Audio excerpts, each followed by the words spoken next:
Okay, gang. So this is like my fourth take on this video, and the lighting's horrible, and I feel ridiculous. But this is the video that's going out. So, bleh. The last one was so long. I was talking for so long. That was the worst. So, improv video class this week. Woo! I want to talk about two things. I want to talk about improv and our ego, and then also a not a technique, but a concept that is probably plagues many improvisers, particularly at the beginning of improv, that makes it difficult. And it actually makes it difficult for me even where I am. I'm 4.5 years in. Now, last week, I did a class, and my second week in a row, where I really laid an egg.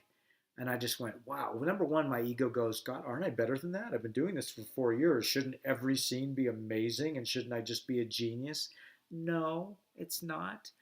I've seen people that have 15 years of improv experience that like lay an egg or don't find anything.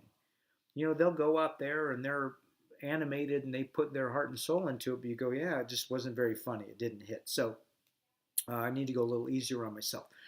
But what happens? So I've talked at length about the psychological benefits of improv: confidence, engaging with people, being comfortable, not getting stuck. So we know all that stuff. But nonetheless, long form improv and is very difficult and can very much challenge your ego. And long form improv doesn't really sell a lot of tickets at the box office. Now, if you think about it from a TV perspective, you got sketch comedy like Saturday Night Live. That's structure. They write a sketch, props, costumes. They have an idea, and they go in and execute the scene. So it's got some structure. Short form improv. Whose line is it, anyways? It's also kind of sketch-esque in that the games that they're playing have enough structure to really give the actor something to lean on. Now, when we go into long form improv, generally all we're given is a suggestion. And then it's two players going out randomly trying to generate something meaningful and engaging. Um, and that can be the hit ratio, the success rate on that can be so low.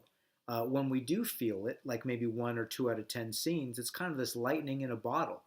And I've seen a lot of improvisers, self included, asking, what's the trick? How do we do it? Why is it? Why did that work? And then the rest of these don't work. And I don't know what it is I'm looking for. I don't know what to do. And then we have a successful scene, and you're like, well, I don't know how to replicate that. So the first concept of this is that long form improv can really challenge the ego. Yeah, there's a lot of benefits to it psychologically and in our lives, but the art of it itself, we're doing these scenes, even in rehearsal, we're doing in front of a peer group, and we can really feel like an idiot a lot of the time, and that's not any good for the ego. I hope that the continued training, and I do feel myself softening when I do go up and lay an egg. I kind of like, I'm not really that hard on myself that long. I'm like, yeah, it's just improv, and I'm finally taking it lighter. And I say, I'll learn from it the next time. Let me figure out, okay, that's what I think I kind of went off the rails, and I'm going to give it I'll try. Hopefully, I can make a better choice the next time. But there's that thing: making a choice in the moment, spontaneously is a difficult thing to do. So, talking to Breeze Geyer the other day, I'm talking fast because I'm trying to speed this darn thing up. Breeze and I had a lengthy conversation. He brought up a very good point, and he says what most long form improvisation and what the actors are having the most trouble with is not knowing how they feel. Don't know how they feel. So when we don't know how we feel because of the heightened stakes and the stress and the stage fright, and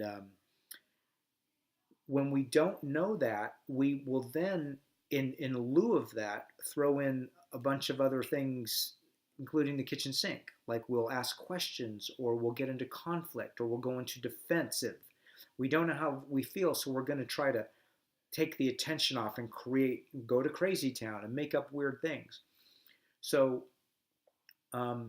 this is something that I struggle with. I struggle with this in my life, knowing how I feel, let alone expressing it. And it certainly isn't any easier for me in improv. And the thing about it, the irony is that improv is really giving us that license to go, hey, this is playtime. Let's go find some emotions and let's go big on how we feel and all that sort of thing. So it's something we're going to work on this week. And we have, for those of you that have been training, particularly over the summer this past year, we did a lot of the Mikowski method, which is reading your partner. And when we read our partner, that is the first step in getting to, hey, I'm seeing you as this. Or our partner reading us. Hey, I'm looking at you. You look like you're nervous. You look like you don't know what you're doing.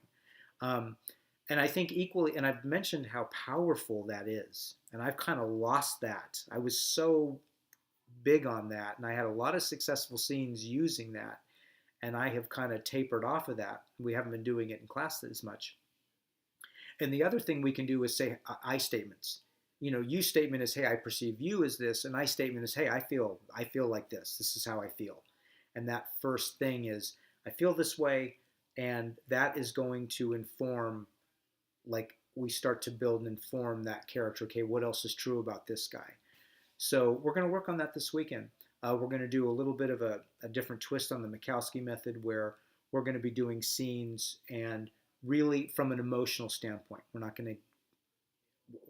going to get distracted with other things and bringing in Crazy Town to try to make up for really what we want, vulnerability and emotion. So that's it. That wasn't so bad, was it? Holy cow.